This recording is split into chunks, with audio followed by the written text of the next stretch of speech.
Assalamualaikum warahmatullahi wabarakatuh. Perkenalkan, nama saya Anjana Mola dari kelas 10-5 akan menjelaskan materi tentang akad dan kepemilikan.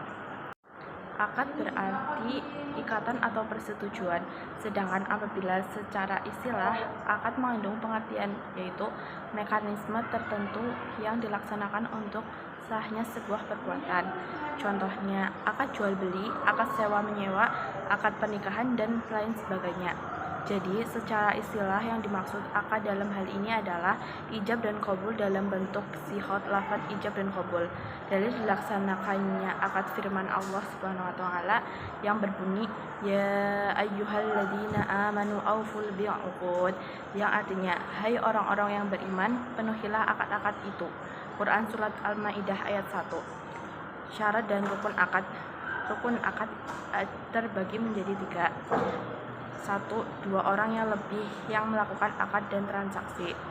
2. Sihot, ijab dan qabul. 3. Makut alaih suatu yang diakadkan. Syarat akad. 1. Syarat orang yang bertransaksi. 1. Berakal. 2. Balih. 3. Memayis, mengerti terhadap suatu yang dilakukan. 4. Orang yang dibenarkan secara hukum yang melakukan akad. 2. Syarat sihot disyaratkan dalam ijab qabul sebagai berikut. 1. Ijab dan qabul dilakukan dalam satu majelis. 2. Ijab dan qabul harus ucapan yang bersambung. 3. Ijab dan qabul harus merupakan pemindahan hak dan tanggung jawab. Macam-macam akad ada beberapa macam. 1. Akad lisan. 2. Akad dengan tulisan. 3. Akad dengan perantaraan utusan. 4. Akad orang bisu. Syarat barang yang diakadkan. 1. Bersihnya barang. 2. Harus bermanfaat. 3. Yang bertindak pemilik barang atau yang diberikan izin oleh pemilik. 4. Dapat dihitung waktu penyerahannya secara syarat dan masa. 5. Bahwa barang yang dibeli harganya diketahui. 4. Barang yang diakadkan ada jutaan. Pengertian milkiyah. Milkiyah berasal dari kosakata bahasa Arab malaka yamliku milkun, yang berarti sesuatu yang berada dalam kekuasaannya.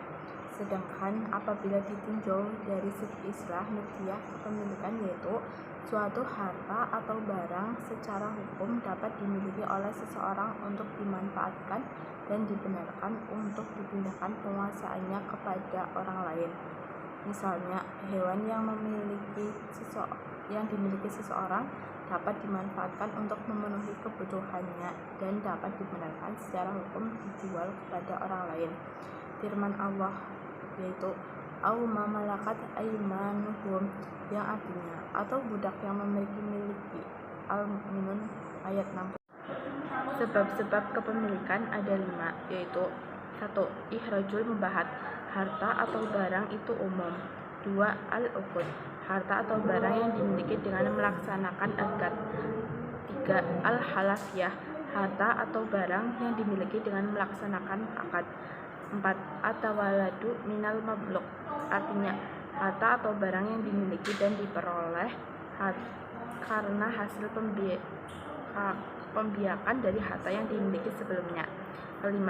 Iya al-mawat, membuka lahan baru. Macam-macam kepemilikan. Kepemilikan terhadap suatu harta ada 3 macam. A.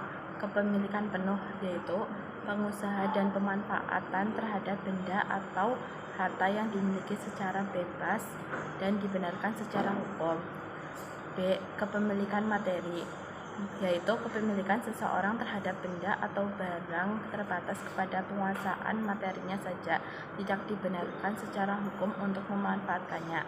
C. Kepemilikan manfaat, yaitu kepemilikan seseorang terhadap benda atau barang terbatas kepada pemanfaatannya saja, tidak dibenarkan secara hukum untuk menguasai materi harta itu. Dapat berakhir apabila terjadi hal-hal sebagai berikut. 1. Habis masa sewa atau masa pemanfaatannya. 2. Barang yang dimanfaatkan itu rusak atau hilang sehingga tidak dapat digunakan lagi. 3. Salah satu pembuatan akad meninggal dunia. Selanjutnya, kepemilikan dilihat dari aspek siapa yang menguasai harta, maka dapat dibedakan menjadi 2. 1. Kepemilikan privasi individu, yaitu suatu harta yang dimiliki seseorang namun bukan untuk umum. 2. kepemilikan publik umum, yaitu harta yang dimiliki oleh negara atau masyarakat di mana harta itu tidak ada seorang pun yang memiliki hak atau penguasaan harta itu. Ihya al-Mawad, membuka lahan baru, ialah membuka tanah atau lahan baru yang belum ada pemiliknya, misalnya membuka hutan untuk pertanian. Hukum ihya al-mawad yaitu jaiz, boleh, berdasarkan hadis Nabi Muhammad SAW.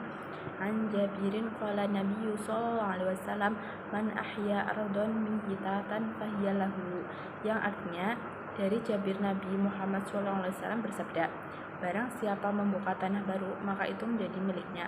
HR Tirmizi. Syarat membuka lahan baru yaitu menurut kebiasaan ada di tempat masing-masing. Begitu pula menurut guna tanah yang dituju. Tanah yang akan dijadikan kebun berbeda cara membuka dengan tanah yang akan dibuat sawah atau perumahan. Apabila seorang telah mulai bekerja menandai tanda maksudnya, maka ia lebih berhak kepada tanah itu dengan 2 syarat. 1.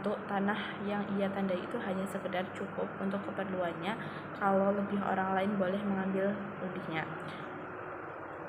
B. Betul dia sanggup dan cukup alat untuk meneruskannya, bukan semata-mata sekedar untuk menguasai tanah saja. Cukup sekian dari saya, kurang lebihnya mohon maaf dan sampai jumpa. Terima kasih.